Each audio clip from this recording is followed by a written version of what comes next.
आप देख रहे हैं देश का सबसे बड़ा न्यूज नेटवर्क न्यूज 18 नेटवर्क और देश का सबसे बड़ा न्यूज चैनल न्यूज 18 इंडिया, देश का नंबर 1 न्यूज चैनल। और मेरे साथ वित्त मंत्री पीयूष गोयल इस समय एक्सक्लूसिव है, जिन्होंने अपना मेड इन बजट पेश किया है आज पार्लियामेंट के फ्लोर पर। पीयूष जी, सबसे पहले तो आपको बहुत बहुत बधाई देता हूं कि इस बजट में आपने हर वर्ग को कुछ ना कुछ देने की कोशिश की है, तोहफे दिए हैं और रिसेंटली आपको एक बड़ा पुरस्कार भी मिला, उसके लिए भी आपको बधाई। आपका फर्स्ट टेक क्या है? आपने उरी फिल्म का भी जिक्र किया, तो 2019 मेले के लिए हाउस द जोश, अगर मैं आपसे पहला सवाल ये पूछूं इस बजट के बाद। थैंक यू अमित जी, बहुत बहुत धन्यवाद।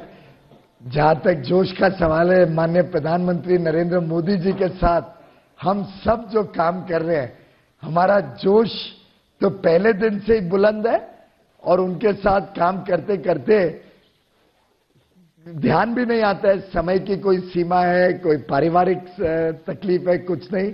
वो इतना उत्साह भर देते हैं काम में, इतना आपको प्रेरित करते हैं, खासतौर पे जब गरीबों का संबंध आता है, खासतौर पे जब एक संवेदनशील विषय के ऊपर वो बोलते हैं। मैं समझता हूं कोई भी व्यक्ति अपने आप को सौभाग्य मानेगा कि उनके साथ काम करने को मिले, और मैं तो अपने आप को बहुत ही सौभाग्यशाली मानता हूं कि प्रधानमंत्री मोदी जी के नेतृत्व में इस सरकार ने जिस प्रकार 5 वर्ष तक लगातार देश के गांव, देश के गरीब, देश के किसान, देश के मध्यम वर्गीय, देश के कामगार, देश के असंगठित क्षेत्र के काम करने वाले लोग, हर वर्ग के लिए कुछ ना कुछ लाभ मिले, कुछ ना कुछ उनका सम्मान हो, इसके लिए जो ऐतिहासिक प्रयत्न किया, ऐतिहासिक काम किए हैं। छोटा मोटे काम से कभी वो संतुष्ट नहीं होते हैं। स्वास्थ्य सेवाएं देनी है तो 50 करोड़ को देनी है, शौचालय बनाने हैं तो 10 करोड़ बनाने हैं, कुकिंग गैस सिलेंडर फ्री में देना है, कुकिंग गैस कनेक्शन 8 करोड़ लोगों को देना है, बिजली एक भी व्यक्ति वंचित ना रहे। अब ऐसी कल्पना भी करना इस देश में शायद और कोई नेता में इतना साहस नहीं है कि इतने बड़ी कल्पना भी कर सके। जी, अब गोयल साहब, नरेंद्र मोदी की टीम कह रही है, यानी आप लोग कह रहे हैं हाउस द जोश हाय सर, और राहुल गांधी कह रहे हैं कि ये जुमला बजट है, इसमें किसान को 17 रुपए देकर उसका अपमान किया गया है, ये आखिरी जुमला बजट है, इसके बाद हम आएंगे और बजट। राहुल गांधी जी ने, अमित जी, राहुल गांधी जी ने 10 वर्ष सरकार चलाई कांग्रेस ने। 2004 से 14 के बीच कोई उन्हें पूछे कि किसने रोका था उनको 100% किसानों की अगर कभी क्षति होती है, कोई नुकसान हो जाता है, उसका भुगतान 100% करने से किसने उनको रोका था? क्यों कांग्रेस ने यूरिया की जो चोरी होती थी और फैक्ट्रियों में जाता था, बजाय के किसानों के खेत में खाद बन के जाए, उसको क्यों नहीं रोका? क्यों एमएसपी सब 22 के 22 जो फार्म प्रोड्यूस है उस सब पे एमएसपी क्यों नहीं कांग्रेस निर्धारित करती थी? क्यों कांग्रेस ने लागत से 1.5 गुना देने का जो एक इस देश में सभी के मन में था, उसको क्यों नहीं लागू किया? और 10 साल में किसानों के साथ उन्होंने क्या किया? एक लोन वेवर 2008 में, जिसके लिए बजटरी प्रावधान 0, 2009 में भी 0, सोचा अगली सरकार आएगी वो भरेगी, और मिला कितना? 70,000 घोषित किया, 52,000 दिया। 52,000 अगर जो 3 करोड़ 70 लाख के करीब किसानों को दिया गया वो निकाले तो मेरे ख्याल से 13-14 करोड़ रुपए, 14,000 रुपए प्रति किसान बनता है। तो जिस सरकार ने किसानों के लिए कुछ नहीं किया, कुछ सोचा नहीं, कुछ चिंता नहीं की, जिस पार्टी की सरकार ने 10 वर्ष में कुल 3 करोड़ 3.5 करोड़ लोगों को 52,000 करोड़ रुपए दिए, वो आज हमें सवाल पूछिए जो आगे के लिए परमानेंटली हम 10 साल में 7.5 लाख करोड़ रुपए किसानों को देंगे। आपने अपने बजट स्पीच में 12.5 करोड़ किसानों को पहुंचाएंगे। आपने अपने बजट भाषण में बोला कि ये 10 साल को आगे देखते हुए बजट हम पेश कर रहे हैं। विपक्ष कह रहा है, मैं ममता बनर्जी को कोट कर रहा हूं, कि ये बजट पहले ही एक्सपायर हो चुका है और अब ये आने वाले नहीं है। क्या आपको लगता है कि 2019 के चुनाव से पहले आपने भी चुनावी पिटारा खोलने की भरपूर कोशिश की, जिसमें किसान, मजदूर और स्पेशली मिडिल क्लास जिसकी आय 5 लाख तक है उसको एक तोहफा देने की कोशिश करी, लेकिन विपक्ष एक तरफ कह रहा है कि कहीं ना कहीं आपका ये आखिरी बजट है और दूसरी तरफ कह रहा है कि रिश्वत देने की कोशिश करी है। मल्लिकार्जुन खड़गे ने यह बयान दिया कि एक रिश्वत देने की कोशिश है वोट के लिए। आमिष जी बहुत दुर्भाग्यपूर्ण है कि शायद ये बड़े बड़े नेता एयर कंडीशन रूम्स में बैठ के एक छोटे सीमांत किसान की समस्या नहीं समझ पाते हैं। उनके जीवन में जो कठिनाइयां है वो उनके समझ के बाहर है। इनको ये नहीं ध्यान में आता है कि 6,000 रुपया एक गरीब किसान जिसकी पूरी लैंड होल्डिंग, किसी की आधा एकड़, किसी की पाव एकड़, किसी की 1 एकड़, 5 एकड़ से नीचे छोटे किसानों के लिए कितनी दिक्कतें उनको सहनी पड़ती है, कैसे वो जाते हैं। इनको शायद ये ध्यान नहीं आ रहा है कि कितना बड़ा अहम फैसला उनके जीवन को सुधारने के लिए लिया गया है। और रही बात हमारे काम की, हमने 5 साल निरंतर विकास किया है और विकास का लाभ गरीब जनता, मध्यम वर्ग को पहुंचे, ये सुनिश्चित किया। आखिर किसी ने कांग्रेस को रोका था? इतने वर्ष तक उन्होंने तो 55 वर्ष तक सरकारें चलाई, बल्कि एक परिवार ने अकेले ने 40 वर्ष तक सरकार चलाई, काउंटर पॉइंट ये कि सब कुछ आपने 4.5 साल बाद क्यों किया? ये अपने छठे बजट में क्यों किया, दूसरे तीसरे बजट में क्यों नहीं किया?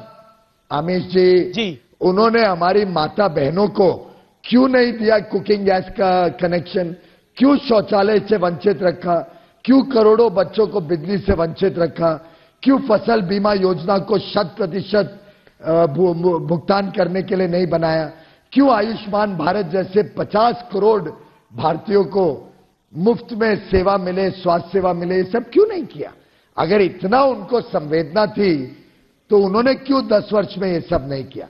और रही बात हमारी, हमको जिस झरझर हालत में उन्होंने अर्थव्यवस्था छोड़ी थी, महंगाई, एवरेज महंगाई उनकी देख लो 10% थी 5 वर्ष की।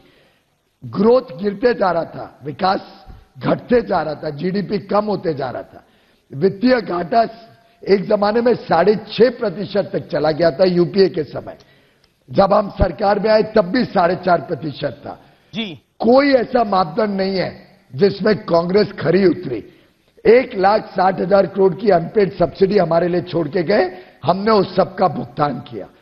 1 रैंक 1 पेंशन 3 बजट्स में अनाउंस हो चुका है, 40 साल से मांग है। 2014-15 के इंटरिम बजट में क्यों उन्होंने कहा कि हम उस मांग को स्वीकार करते हैं, लेकिन सिर्फ 500 करोड़ रुपए रखे? वित्त मंत्री जी, क्यों नहीं उन्होंने पूरा पैसा रखा और दिया? हमने 35,000 करोड़ रुपए हमारे जवानों को दिया जो रिटायर हुए हैं, उनका सम्मान प्रधानमंत्री मोदी जी ने किया। कांग्रेस के पास तो कोई कहने के लिए बचा ही नहीं है। कांग्रेस, मैं समझता हूं, अब विचारों से भी खोखली हो चुकी है। एक परिवार का राज देख देख के आज देश की जनता त्रस्त हो गई है।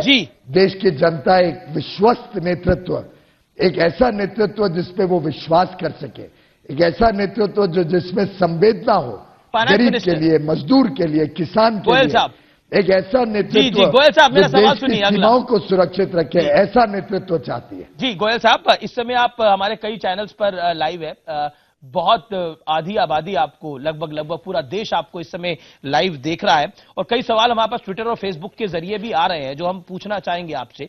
एक पॉइंट ऑफ व्यू है कि ये सब कुछ आपने दूसरे तीसरे बजट में क्यों नहीं किया, चौथे बजट में क्यों नहीं किया, छठे बजट में? मैंने अभी तो समझाया, जिस झरझर हालत में अर्थव्यवस्था छोड़ के गई कांग्रेस, 1,60,000 करोड़ के अनपेड बिल सब्सिडीज हमारे पास छोड़ के गई, तो स्वाभाविक रूप से हमको अर्थव्यवस्था भी सुधारनी थी और साथ साथ में हमने जो 4 साल में ऐतिहासिक काम किए, चाहे वो शौचालय पहुंचाने का हो, आप बताइए 9-10 करोड़ शौचालय बनाना कोई साधारण व्यवस्था है? क्या 6 करोड़ लोगों को मुफ्त में गैस कनेक्शन देना क्या साधारण बात है?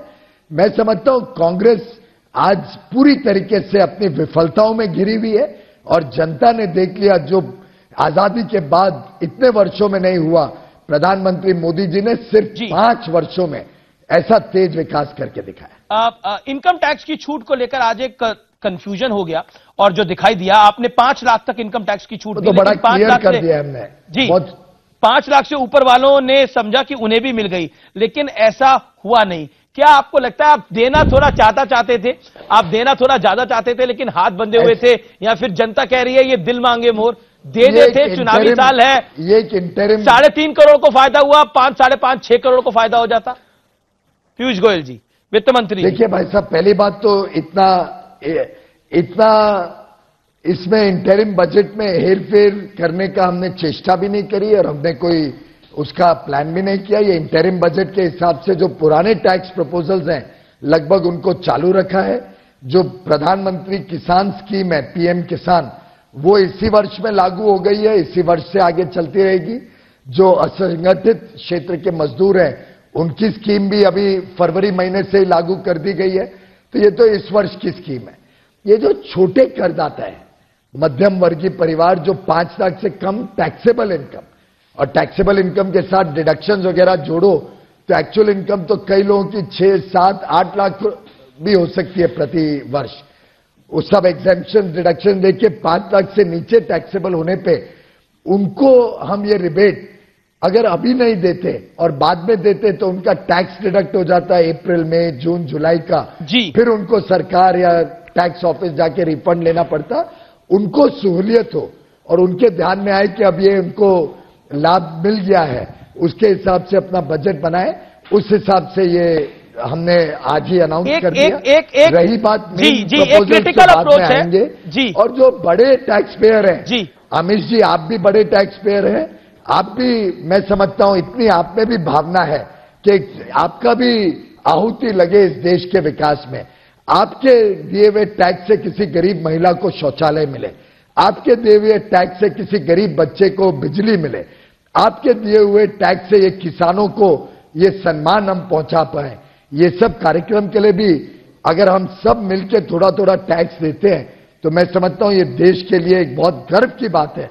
मैं तो आपका तहे दिल से धन्यवाद करूंगा। पीयूष गोयल साहब, इंपॉर्टेंट ये है कि एक क्रिटिकल अप्रोच है। कई इकोनॉमिस्ट एक बड़ा इकोनॉमिस्ट कह रहा है कि इस बजट के अंदर मोदी सरकार ने सब कुछ करने की कोशिश करी है, लेकिन एक इकोनॉमिक वर्ग है वो ये कह रहा है कि ये सोशलिस्ट बजट है। उस पर आप कुछ टिप्पणी करना चाहते हैं, क्योंकि आप पेशे से सीए भी हैं, आप बाजार को भी समझते हैं, अर्थव्यवस्था को भी समझते हैं। एक सोशलिस्ट बजट है जिसमें मजदूर किसान की बात है, क्योंकि ये चुनाव की बेला है। अमित जी तो क्या ये अर्थशास्त्री इकोनॉमिस्ट जिनको भी आप रेफर कर रहे हैं, ये वही पुरानी कांग्रेस के हिसाब से सरकारें देखना चाहते हैं जो सिर्फ अमीरों के लिए काम करे? क्या कुछ एक छोटे वर्ग का ही अधिकार है देश के विकास के ऊपर? क्या गरीब माता बहनों को शौचालय या कुकिंग गैस कनेक्शन या बिजली मिलने का अधिकार नहीं है? क्या देश में लोगों को अभी भी बिना स्वास्थ्य सेवाएं के जीना पड़ेगा? मैं समझता हूं अगर कोई इसको सोशलिस्ट कहे तो मैं गर्व से कहता हूं कि मैं सोशलिस्ट हूं, लेकिन देश के गरीबों के लिए, देश के निम्न मध्यम वर्ग लोगों के लिए अगर हम काम करते हैं, देश के कामगारों के लिए, देश के असंगठित क्षेत्र के कामगारों के लिए करते हैं, तो मेरा ख्याल से ये हमारा कर्तव्य है और हम ये कर्तव्य करते रहे। इस बजट में जो आपने एक पॉलिटिकल शिक्षण मानने की कोशिश करी है, अभी हाल फिलहाल में ही हमने सुना है कि आपका नया नारा है कि इस बार 400 पार। तो क्या 400 पार वाला बजट होगा ये? क्योंकि आप राजनीति को भी समझते हैं, अर्थनीति को भी समझते हैं।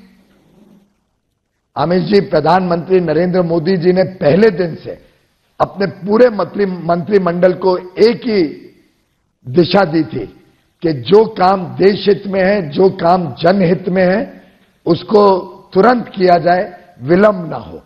चुनाव तो इस देश में हर 6 महीने में आते हैं, तो चुनाव के हिसाब से अगर निर्णय लेते लेते तो फिर तो कांग्रेस की तरह सरकार चलेगी जी। फिर तो प्रधानमंत्री आएंगे टीवी पे और बोलेंगे कि भाई मेरे शासन में अगर बहुत बड़ा भ्रष्टाचार घोटाला हो गया तो मैं क्या करूं, मेरे तो गठबंधन का कंपल्शन है। आज ये देश उस प्रकार की सरकारें नहीं चाहता। आज देश का सामान्य आदमी, आज देश का युवा पीढ़ी एक मजबूत सरकार चाहता है, मजबूर सरकार नहीं जो हर चीज में कोएलिशन कंपल्शन के नाम पे देश में भ्रष्टाचार भी होने दे और विकास सिर्फ एक कुछ लोगों तक समुचित रखे। क्या इस बजट के अंदर फिस्कल प्रूडेंस का पूरा ध्यान रखा गया है, क्योंकि खजाना खोला गया है? तो क्या वो फिस्कल प्रूडेंस जो जरूरी थी वो मेंटेन करी गई है?